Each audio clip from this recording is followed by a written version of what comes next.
이제 오늘 성령 강림 주일 맞이하여 여러분과 함께 말씀을 나누도록 하겠습니다.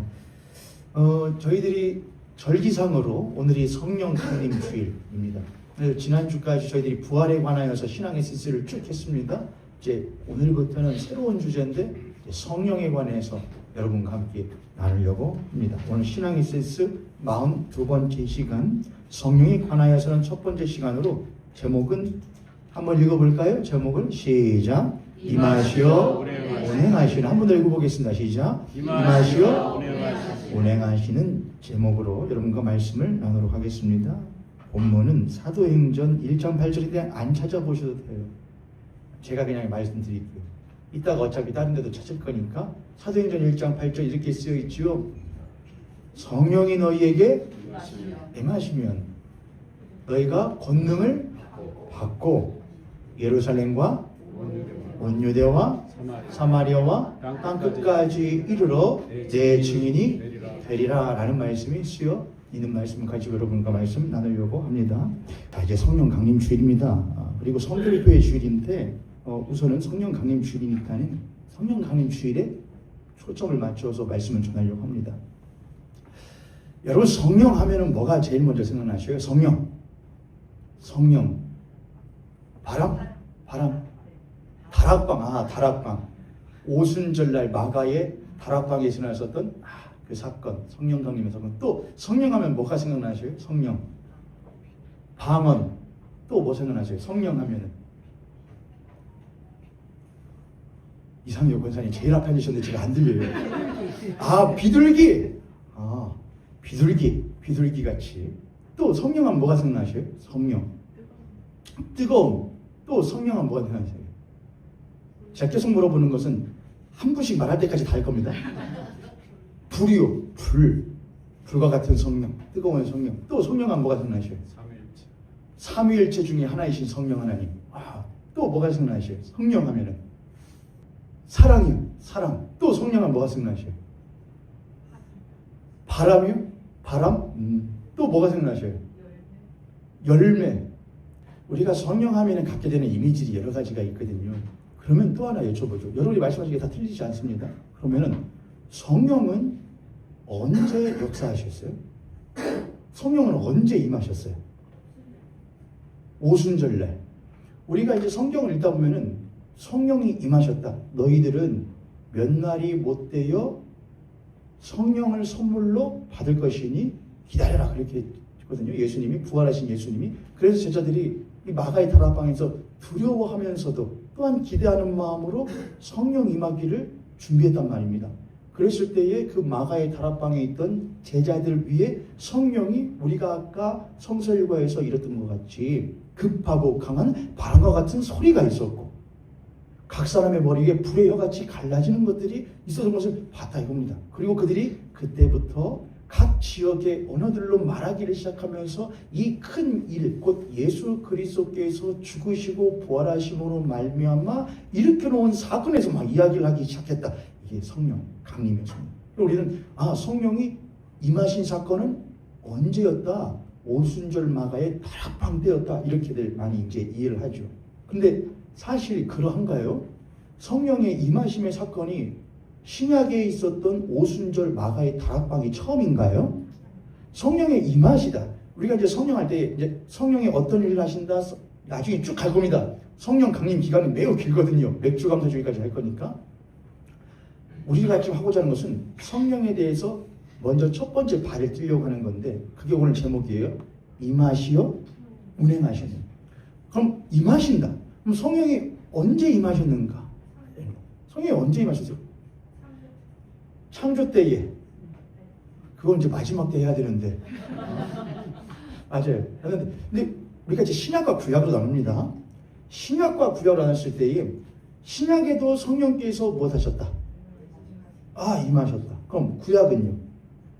구약 역사 때 우리가 구약 성경을 보게 되면은 성령이 선지자들에게 무엇 하시어서 선지자들에게 성령이 임하시어서 이스라엘 백성들에 대하여 하나님의 마음을 또는 하나님의 뜻을 전하게 하시는 일들을 보게 되죠. 그래서 선지자들이 어느 날 하나님의 신이 나에게 임하여 하나님의 성령이 나에게 감동하여 막 이런 말들이 많이 나옵니다. 그래서 구약에서는 크게 세 존재에게 성령이 임하여 하나님의 일을 하도록 만든다고 했는데 그 세 존재에게 특별히 기름을 부어서 너는 택하여진 부름받은 종으로서 성령이 너에게 충만하게 임하여 하나님의 일을 하실 것이다. 그 세 존재가 크게 왕이었고 제사장이었고 선지자였습니다. 그게 이제 구약 성경에 많이 나오죠. 거꾸로 뒤집어 가면은 구약성에 쭉 가다가 이스라엘이라고 나라가 되기 전, 나라가 된 이후에는 왕, 선지자, 제사장들에게 성령이 부어졌고 그 전에 왕이 서기 전에, 그러니까 왕국이 되기 전에는 뭐였냐면은 하나님에 의하여서 사사들이라고 하는 존재들에 의하여서 통치를 받았습니다.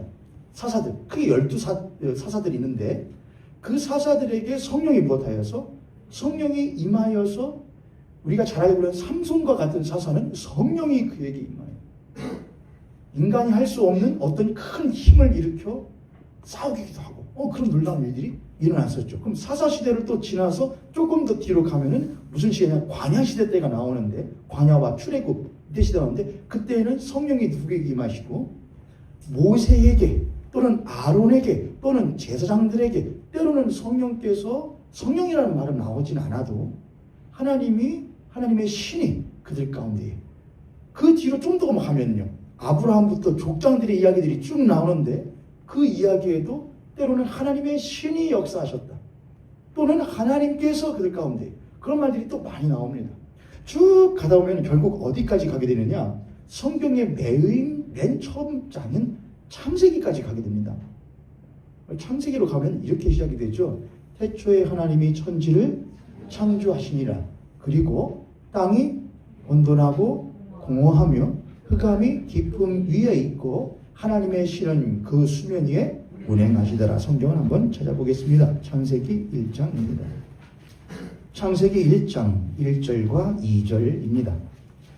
함께 읽겠습니다. 시작. 태초에 하나님이 천지를 창조하시니라. 땅이 혼돈하고 공허하며 흑암이 깊음 위에 있고 하나님의 영은 수면 위에 운행하시니라. 아멘. 여기 하나님의 영이라고 쓰여 있는 것이 이제 성령을 말합니다. 성령께서 이렇게입니다. 우리가 성령이 언제 임하셨나요? 할 때에 우리는 오순절 마가의 다락방 때에 이때의 성령의 임하심의 사건이라는 것은 성경에 기록된 것처럼 급하고 강한 바람 같은 뭐가 있었다. 소리가 있었다. 또한 각 사람의 머리 위에 불의 혀와 같이 갈라지는 것이 못하였다. 보였다. 그러니까 들어졌고 또 못했고 봤고 또한 각 사람이 자기의 입으로 분명히 배운 적이 없는 각 나라의 말들로 못하기 시작했다. 말하기 시작하는 것을 그들이 봐버렸고 들어버렸으니 경험을 해버렸으니까 너무나 못한 거냐? 그들의 오감으로 경험되어지는 사건이었던 거예요. 더 나아가서 그들이 성령의 충만을 받고 뭘 하기 시작했느냐? 담대함을 얻어서 자신이 분명히 생명의 위협을 받아서 두려움 가운데 떨고 있었던 사람들이 이제는 그것에 구애받지 아니하고 기탄 없이 하나님의 말씀을 전하는 놀라운 사건들이 막 일어나니까 야 성령이 무엇하시면 임하시면 저런 일이 일어나는구나. 우리는 그렇게 생각을 합니다. 사사들의 시대에 또한 제 선지자들이 활동하던 시대에 야 선지자라는 사람들에게 사사들에게 성령이 임하니까 그들이 우리가 하지 못하던 일들을 못하는구나. 하는구나, 말하는구나, 보는구나, 행하는구나. 야, 그래서 성령이 임하신다는 것은 무엇과 반드시 결부되어서 우리들에게 생각되어지느냐? 권능과 결부되어집니다. 성령이 너에게 임하시면 너희가 무엇을 받고?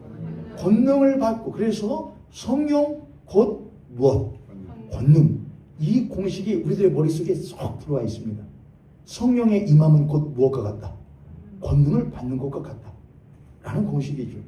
그러나 이 공식은 맞기도 하지만 또한 틀리기도 합니다. 맞는데 틀리단 말입니다. 그래서 제가 어디로 쭉 갔던 것이냐? 창세기로 쭉 갔던 겁니다. 성령은 신약의 오순절 마가의 다락방 때만 역사하신 것이 아니다. 왜냐하면 성령 하나님은 성삼위일체 하나님이시기 때문에 성부와 성자와 성령 하나님은 동일하신 한 분 하나님으로서 함께 일하시고 함께 존재하시는 하나님으로서, 만약 성부 하나님께서 태초에 계셨다면 성자께서 태초에 계셔서 요한복음 1장에 있는 것처럼 태초부터 있던 말씀이신 것이고, 성령 또한 그 태초부터 함께 계셨으므로 성부께서 태초에 계셨다면 성자도 계시며 성령도 계시며, 태초에 성부께서 임하셨다고 하는 성자도 임하셨고 성령도 무엇하셨다? 임하셨다. 그 세 하나님은 한 하나님으로서 함께 존재하시고 함께 일하신다. 이게 우리 신앙이에요. 그래서 우리는 어디로 갔느냐? 저기 오순절 마가의 다락방 사건이 너무나 눈에 띄지만 그 이맘의 사건이 사실은 어디서부터 시작되었다? 창조의 시대 때부터 시작되었다는 것을 우리들이 잊지 않고 창세기로 갔던 겁니다. 왜 창세기로 갔더니 이렇게 쓰여있죠. 너무나 잘 아는 말씀인데, 태초에 하나님이 천지를 창조하시나 땅이 혼돈하고 공허하며 흑암이 깊음에 있고 하나님의 영은 수면 위에 무엇하시더라? 자, 제가 오늘 말씀의 제목이 뭐냐면은 임하시어 운행하시는 일. 임하시어 운행하시는. 근데 창세기 1장 1절 2절에는 뭐는 있는데 운행이라는 말이 있는데 뭐라는 말은 없잖아요. 임하셨다는 말은 없잖아요. 수면 위에 무엇하셨더라? 운행하셨다 라는 말이 있는데 뭐 하다는 말은 없잖아요. 임하셨다는 말은 없잖아요. 자, 그럼 여러분 문제. 성령은 언제 임하셨습니까? 성령은 도대체 언제 임하신 거예요? 정답이죠. 아니, 그럴 때 우리는 이런 단어를 쓰는데, 아니, 운행하셨다는 것은 성령께서 계셨다는데, 이미라는 말씀입니다. 성령은 이미 무엇하셨다? 임하셨다. 자, 그러면 저희들이 공식이 머리 가운데 있다고 그랬는데 뭐냐면은 성령은 곧 뭐다? 능력이다 이겁니다. 성령은 능력이다. 그래서 역사하신다 이겁니다. 그런데 그 공식을 창세기로 그대로 가지고 오면은 성령은 이미 무엇하셨는데, 이미 임하셨는데 무슨 일이 이 땅 가운데 있었느냐? 2절에 이 땅은 이미 성령께서 무엇하신 땅인 거냐? 임하신 땅인 거예요. 이미 성령이 임하신 땅인데 그 땅의 상태가 어떠하냐? 혼돈하다. 토후라는 건 뭐냐? 형체 없음입니다. 그냥 혼돈은 질서 없음, 그냥 어지럽혀졌다는 걸 말하는 것이 아니고 하나로 규합될 수 없는, 우리가 모래를 가지고 성을 만들려면은 반드시 모래에다 뭘 섞어야 되죠? 물을 섞어야 어느 정도 형태를 유지해요. 그렇죠. 그런데 그렇지 않고 마른 모래를 가지고 아무리 열심히 좁은 삽과 모를 가지고 성을 쌓으려고 해도 쌓아져요, 안 쌓아져요? 그게 토후예요. 싹 해도 형체가 만들어진 형체 없음, 토후라고 합니다.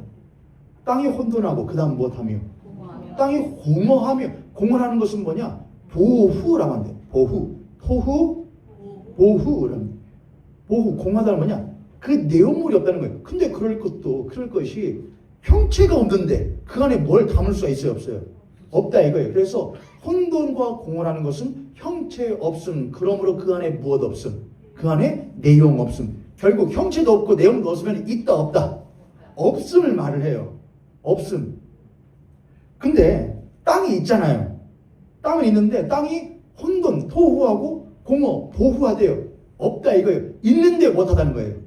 없다는 거예요. 있지만 있음으로써의 기능을 상실한 상태를 말을 해요. 그런 상태를 통칭하는 말이 흑암이에요. 호쉐크라고 하거든요. 흑암. 왜 흑암 가운데 있느냐? 그가 빛을 비추임 받지 못함으로 말미암아, 흑암 가운데 있음으로 말미암아 나름대로의 토후 아닌 것, 나름대로 보후 아닌 것을 취하려고 하지만, 나름대로의 형체를 취하려고 하고 나름대로의 내용물을 채웠다고 생각을 할지라도, 땅이랄지라도 그것은 실상 흑암 가운데 있어 그것이 진짜 내용인지 형체인지를 알 수 없으므로 뭐나 마찬가지다. 혼돈이고 공허, 곧 아무것도 아닌 것의 상태나 진배 없다가 되는 거예요. 이해되셨어요, 여러분? 그게 토후, 보후, 후셰크. 아니 분명히 성령께서는 이미 무엇하셨는데 임하셨는데 그 땅의 상태가 무엇하다? 혼돈하고 공허하고 흑암 가운데 있다. 자, 그럼 여기서 우리는 하나의 딜레마를 갖게 돼요. 이상하다. 성령은 곧 뭔데? 성령은 곧 능력인데 성령은 살리는 것이고 회복시키는 것이고 죽은 자를 살리게 병든 것을 고치며 주 여호와의 신이 내게 임하였으니 이는 주께서 내게 권능을 주사 병든 자를 고치며 갇힌 자를 놓아주며 포로된 자에게 자유를 병든 자에게 그 예수님 하셨던 그 성령은 능력인데 그 능력의 성령이 생명의 성령이 이미 땅에 임하셨는데 그 땅은 못하다. 혼돈하다. 공허하다. 흑암 가운데 있다.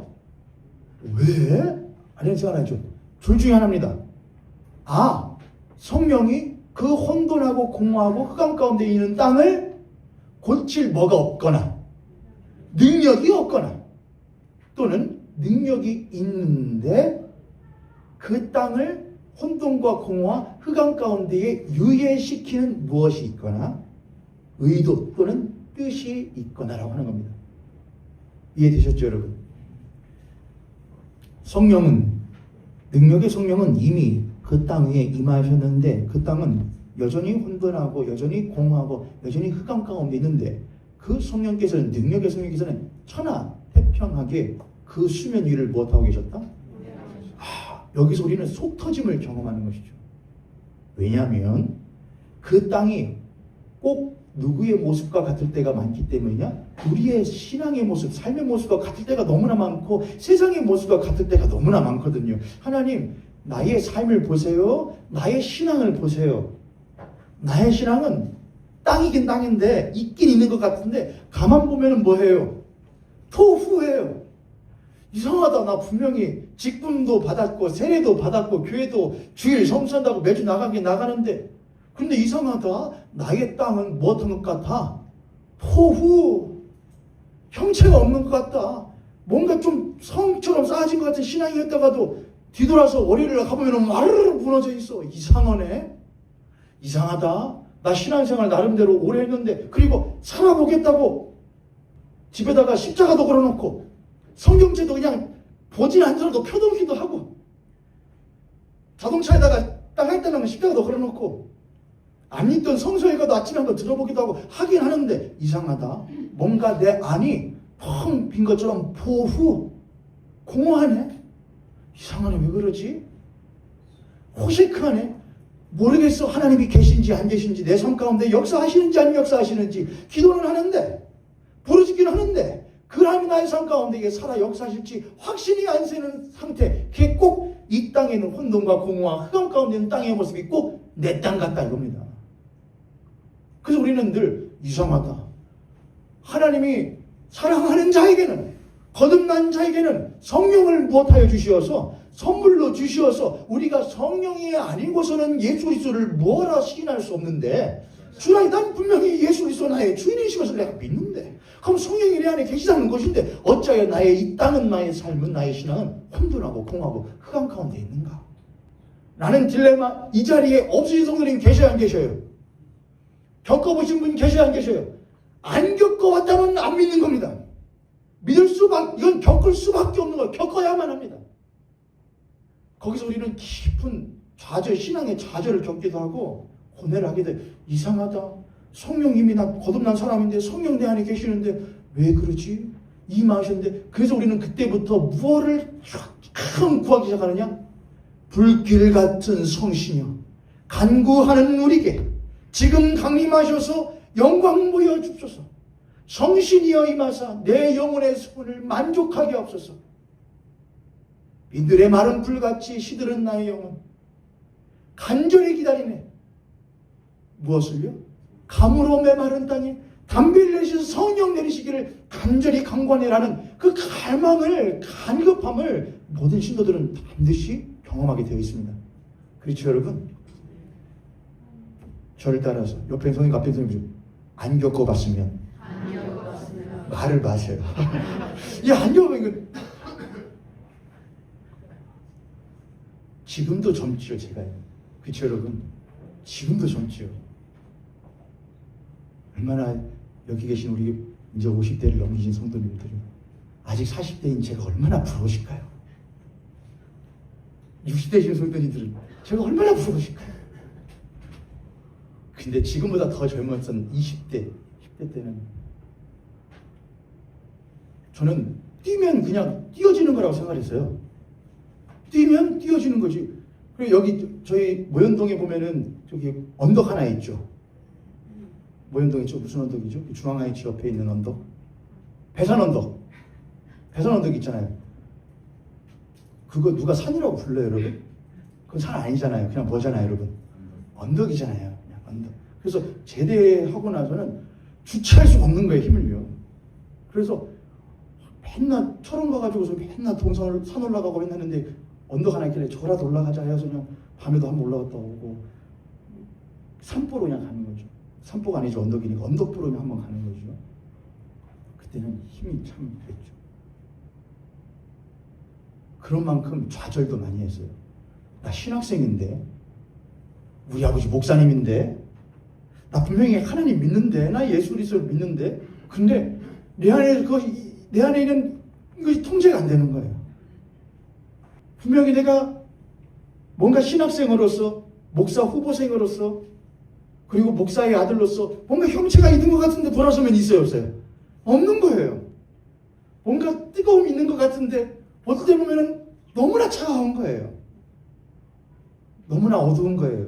그래서 참 많이 고민하고 갈등했던 시기가 참 많았었는데 저는 그게 끝날 줄 알았거든요. 시간 지나고 안수 받으면요. 목사 안수 받으면. 근데 목사 안수를 받았는데도 안 끝나고 있는 거예요. 혼돈하고 공허한 거예요. 아주 그래서 생각을 했어요. 아, 이게 나이 때문에 그렇구나. 40을 넘으면은 그게 조금 못하겠구나. 좀 괜찮아지겠구나. 저 40대 중반 됐는데 어떻게 조금 혼돈하지 않고 공허하지 않고 흑암이 없는 것처럼 보이셔요, 여러분? 그렇게 보셨다면 제가 척을 잘하고 있는 거예요. 그렇지 않아요, 여러분? 이상해요. 단 위에 섰을 때는 그렇지 않은 것 같은데 단 아래로 내려가면은 성도님들 볼까 무서워요. 아실까 두려워요. 그러면서 수많은 갈급함과 갈등을 겪어요. 그러면서 하나님께 여쭤봐요. 하나님이 성령이 이미 나에게 무엇하셨다면은 임하셨다면은 당신의 능력은 어디 있는 겁니까? 나의 목사된 거, 나의 자녀된 거, 나의 그리스도인 때문에 능력은 도대체 어디서 오는 겁니까? 난 왜 여전히 공허하고 혼돈하고 흑암 가운데 있는 것입니까? 라는 질문을 합니다.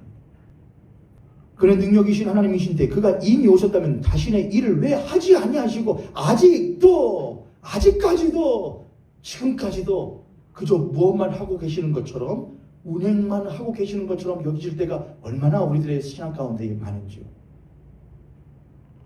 그렇다고 남한테 말하기는 난 부끄러우니 무엇한 척을 하며 성령 이미 나에게 임하여 충만히 역사하는 것처럼 문제 없는 것처럼 말하거나 목사는 그렇게 하거나 여러분들은 그냥 주일만 잠깐 비추고 여러분의 삶으로 다시 돌아가 혼돈과 공허와 흑암이 이제는 마치 나의 뗄래야 뗄 수 없는 오래된 버신 마냥 원래 그냥 이렇게 신앙생활 하는 거요 라고 하는 신앙의 옛 습성에 빠져 계시지는 않습니까? 여기 보면은 임하셨다는 말은 들어있진 않아도 이미 내포되어 있는 말이지만은 분명하게 적혀져 있는 한 단어가 있는데 그게 뭐냐? 바로 운행입니다. 운행. 여기 있는 운행이라는 말이 히브리어로 뭐라고 하냐면 이거는 무조건 외우셔야 돼요. 저희다 라하프. 운행한다는 말의 뜻이 뭐라고 그랬죠, 여러분? 이 라하프라는 것은 뭐냐? 암탉이 닭을 부화시키기 위하여 닭을 자기의 품에 품고서는 이리저리 굴려서 구석구석 따뜻하게 만들어내는 것을 그래서 결국에는 그 안에서 병아리가 부화하도록 만드는 그 모든 과정을 뭐라 하냐? 운행, 라하프라고 합니다. 병아리가 며칠 만에 부활하잖아요. 온도를 조금만 더 높이면 암탉이 품고 있는 온도보다 조금만 더 높이면은 본래의 날짜보다도 조금 더 축소해서 부활을 시킬 수가 있거든요. 끄덕끄덕 하시면 안 되죠. 그러면 부화가 안 되죠. 그래서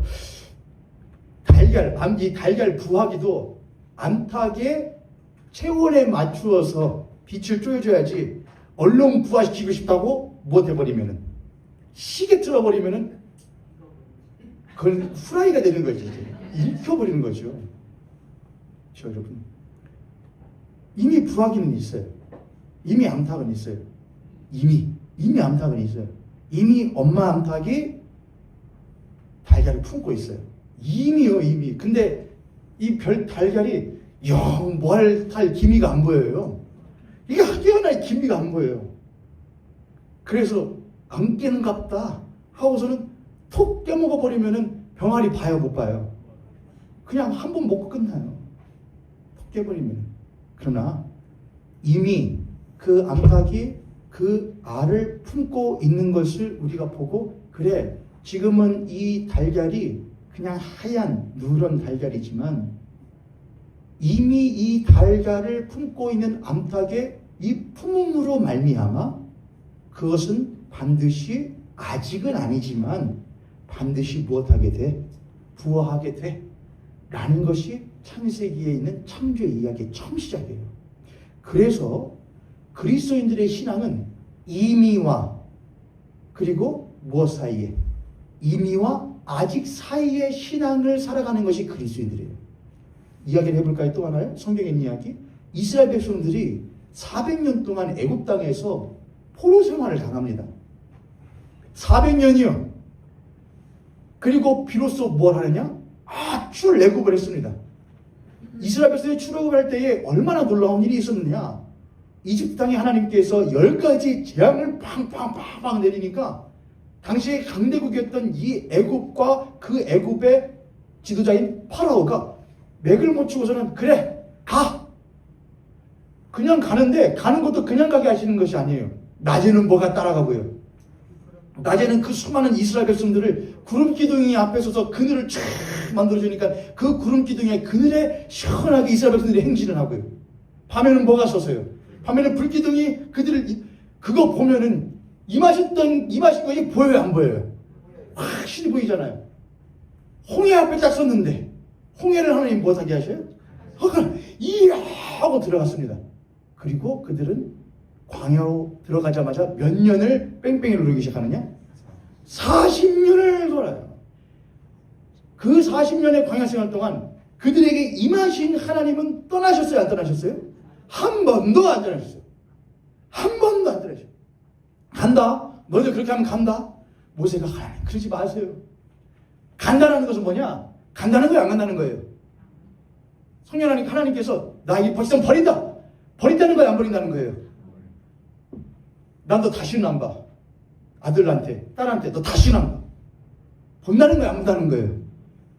속상하다는 말이지 안 본다는 게 아니잖아요, 여러분. 근데 진짜로? 라고 하면 이건 바보죠. 안 본다는 게 아니잖아요. 하나님, 내가 다시는 내 백성들을 내 백성이라고 부르지 않고 다시는 이들에게 하나님 되지 않을 거야 라는 것은 속상하다는 거잖아요. 안 떠나셔요. 그런데 이미 임하셔서 그들과 40년 광야 생활 동안 동행하시는 그 하나님이 이미 계심에도 불구하고 이스라엘 백성들의 모습이 어때요? 조금 나아졌죠. 조금 나아졌죠. 여러분, 나아져요. 왜요? 그들의 안에서, 그래서 그들의 가운데서 누가 나오기도 하고요. 여호수아가 나오고 갈렙이 나오고, 그 이후에 그 가운데서 이제 광야에 끝나고서는 가나안으로 들어가서 그들 가운데도 누가 나오고, 그 다음 세대로 사사들이 나오고, 그들을 쫓는 소수의 사람들이 아주 작지만 적어 보이지만 생기기 시작을 해요.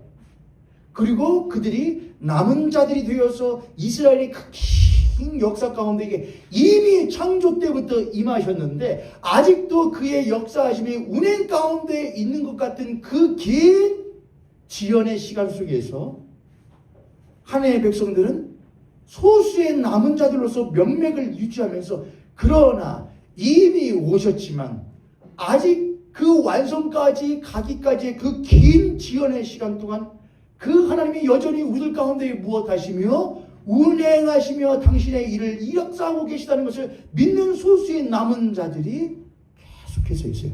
그리고 그들의 족보에서 비로소 누가 오시냐? 예수 그리스도 오시냐. 그럼 예수 그리스도 오셨더니 아니 성령이 임하신 걸 넘어서 태초의 말씀이 계시니라. 이 말씀이 하나님과 계셨으니 이 말씀이 곧 누구시니라? 하나님이시니라. 그 말씀이 무엇이 되요? 육신에 우리 가운데에 무엇하셨으며? 거하셨으며가 뭐라고 그랬죠?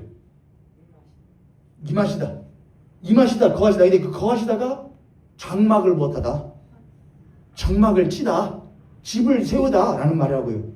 아니 성령이 임하시면서 말씀이신 예수께서 성자께서 우리 가운데 거하셨으면 확실한 거니까 세상이 개벽을 하고 뒤집어져야 되죠.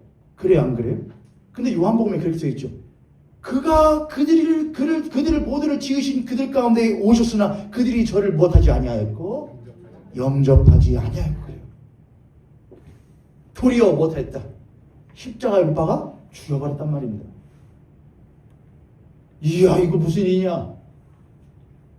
이미 임하셨는데 이 세상 가운데는 내 가정 가운데는 그리고 내 신앙과 내 심령 가운데는 나의 삶 가운데는 여전히 혼돈과 공허와 흑암이 오히려 특세하는 것처럼 보여지는 이 지연의 시간 가운데에 과연 하나님은 살아계시는가? 과연 성령은 역사하시는가? 과연 성령께서 나에게 약속하신 것을 끝까지 이루어 주실 것인가? 라고 하는 그 신앙이 우리 가운데서 빛을 잃어간단 말입니다. 그때마다 하나님께서 우리들에게 분명하게 말씀하시는데 그게 창세기 1장 3절이에요. 빛이 있으라.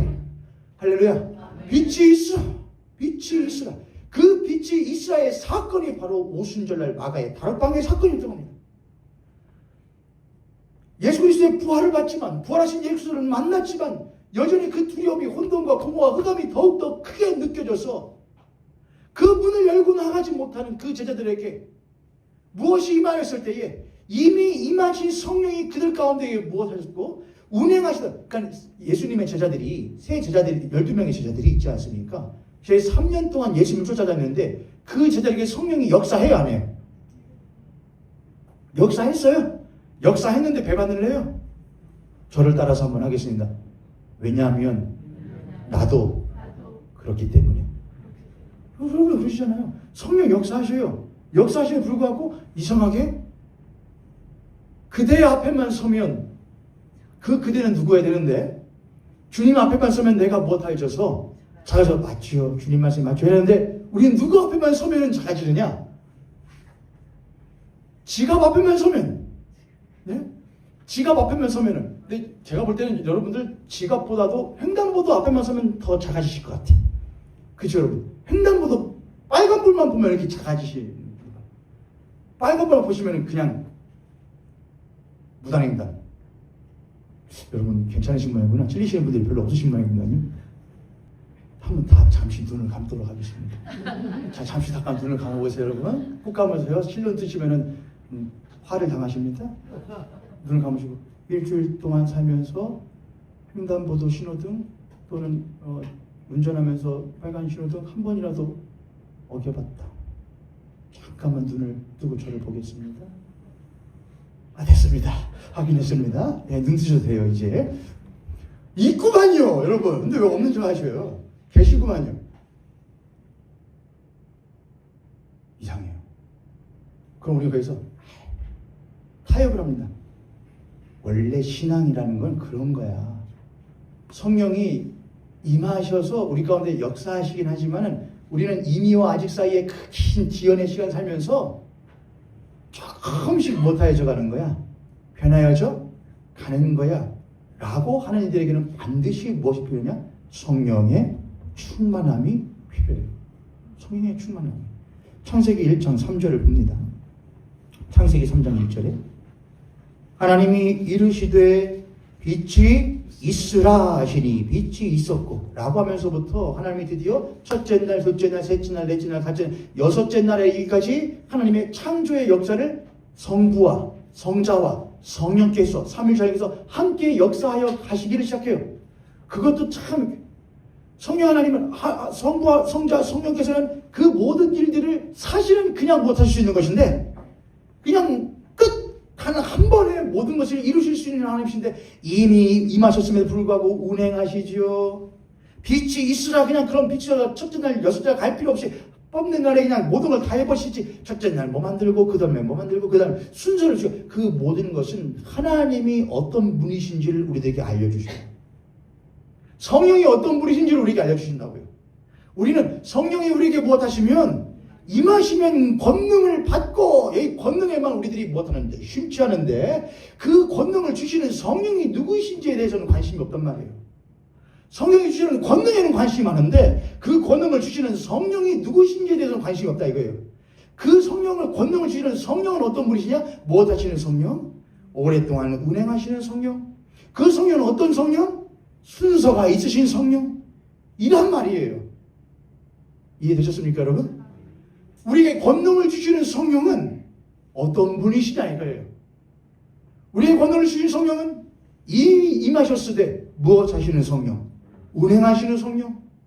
창조를 시작하시되 무엇에 따라서 하시는 성령? 순서에 따라서 하시는 성령. 이란 말입니다. 임하시어 운행하시는 성령이 누구신지를 우리들이 올바르게 알지 못하면 무엇에만 심취하여 성령이 너희에게 무엇하시면 임하시면 권능을 받고 예루살렘과 온 유대와 사마리아 땅 끝까지로 내 증인이 되리라는데 증인이 안 되고 오히려 뭐가 되느냐? 예수 그리스도의 이름에 먹칠을 하는 존재들이 되기 시작을 해요. 왜요? 뭘 모르니까. 성령이 누구신지를 모르니까요. 뭐에만 심취돼서 권능을 받았네. 저 예수를 믿으라. 그리하면 너희와 내 집이 구원을 얻으리라. 믿으시오. 요즘에 여러분 유튜브 보시면은 박혁 여러 이상한 사람들이 참 많습니다만은 박혁이라는 사람이 있어. 박혁이요. 제가 한번 말씀드린 것 같은데 박혁이라고 30대 중반쯤 되려나요? 잘생긴 청년이거든요. 머리도 아주 파마로 따여주고 딱 젊은 사람의 표정을 생겼어요. 슈트도 아주 멋있게 다 입고서는 얼굴도 잘생겼어요. 근데 아주 이상하죠. 그러면은 조금 뭐가 먹히나 봐요. 그러죠. 근데 뭘 주라느냐? 귀신을 쫓아내고 수많은 사람들이 쫓아내요. 근데 그가 하는 말을 잘 듣고 있으면 이 사람은 성령이 누군지를 몰라요. 성령이 누구냐? 그럼 그에게 임하는 능력은 뭐냐? 성령으로부터 오는 것이 아니에요. 능력이 있다고 그것이 성령께서 주시는 것이 아니에요. 능력은 누구도 줄 수 있느냐? 귀신도 줘요. 중요한 건 성령께서 임하시어 역사하는 그 사람의 뭐를 보면 그 사람의 행하는 삶의 신앙의 태도를 보면 그가 행하는 능력이 누구로부터 왔는지를 알아요. 성령이 임하시어 운행하시는 그리스도인의 그래서 삶의 태도란 뭐냐? 성령을 쫓아서 무엇하느냐? 운행을 해줘요. 혼돈하고 공허하고 흑암 가운데에 있는 내 형제와 자매와 가정과 사회를 무엇하느냐? 품고 운행을 해줘요. 답답해. 이거 어쩔 수 없어. 싹 하면 못해야 해요. 싹 하면 갈아 뒤집어 엎어요. 그때부터 힘이 바짝 들어가서 부하게 열을 쫙 올립니다. 부하가 될 줄 알았는데 병아리가 나오는 게 아니고 뭐가 되냐? 전부 다 삶은 계란들이 돼요. 그런 교회들이 얼마나 많고 그런 신앙이들이 얼마나 많습니까 여러분? 못 기다려주는 거예요. 그런 성령을 알지 못하는 사람들은 뭐가 없어요?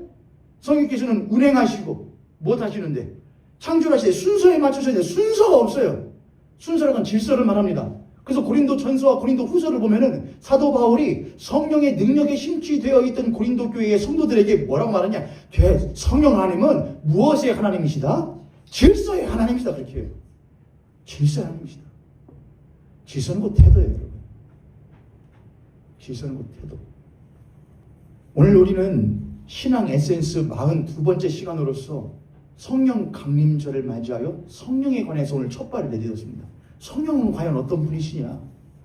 성령은 능력이십니다. 성령은 우리들에게 소리를 들려주시고 보게 하시고 그 모든 역사를 우리가 경험하기 이전에 먼저 해야 될 것은 무엇이냐? 그 역사를 우리에게 이루시는 성령은 과연 누구시냐?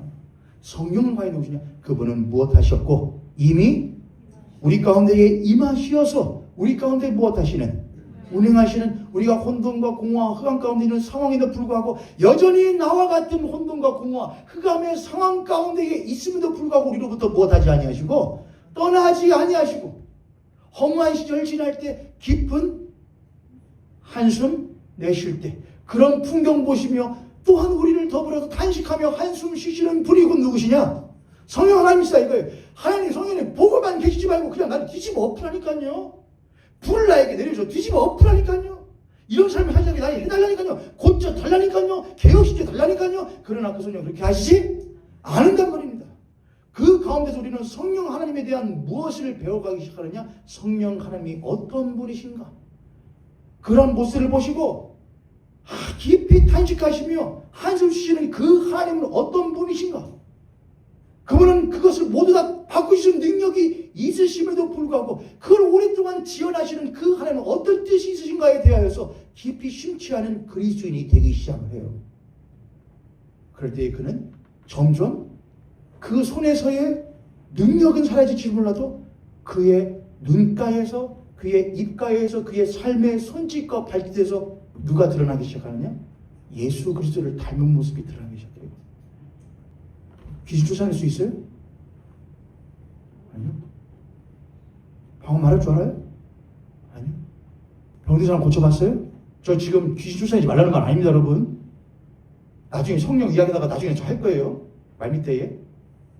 지금 능력을 말하는 게 아니에요, 오늘은요. 능력 이전이에요. 해봤어요? 아니요. 당신의 삶 왜 그래요? 예수 믿으면서요? 하나님 기도 안 했어요? 아니요. 기도했는데. 근데 왜 그래요? 그럴 때에 여러분 뭐라고 대답하실 겁니까? 그럴 때에 성령님을 믿는 그리스도인은 이렇게 대답을 합니다. 성령께서는 내가 이러한 모습에도 불구하고 이미 나의 삶 가운데에 무엇하시오? 임하시오. 나로 하여금 내가 혼돈과 공허와 흑암의 상황 가운데 있음에도 불구하고 내가 지금 당신에게 이렇게 대답할 수 있도록 만드시는 성령입니다. 뭐라고 대답하냐? 성령님은 지금도 나를 귀히 여기시며 나와 동행하시는 사랑의 성령님이십니다. 나는 그가 나의 삶 가운데 여전히 운행하시며 역사하고 계심에 대하여 의심치 않습니다. 비록 나의 당신 보시기에 외형이 나의 겉이 어떠할지 모르겠으나 나의 이 심령은 하늘에서 주시는 오직 하나님만이 줄 수 있는 참된 평안으로 말미암아 만족합니다 라고 말할 수 있는 신자가 되어가는 것. 그게 바로 성령 받은 신자의 모습인 것입니다. 옆에 손을 같은 손을 보시고 우리 그렇게 한번 축복하고 고백하도록 하겠습니다. 사실은 당신을 자세히 보면 당신은 성령 받으신 성도가 분명합니다. 할렐루야. 제가 볼 때 우리 교회 성도님들은 성령 받으신 성도들이 분명한 것 같아요. 적어도 그래도 주일날 그래도 정중하시고 좀 참 원하오기는 어딜 넘어가서도 교회 문턱을 넘어가셔서 정중하십시오. 그래서 제가 오늘 말씀 초창기에 그 이야기를 드렸던 겁니다. 그리스도인은 무엇해서는 안 됐다. 그 태도가 남을 조롱하거나 희롱하거나 그렇게 해서는 결코 안 되는 그리스도인이다.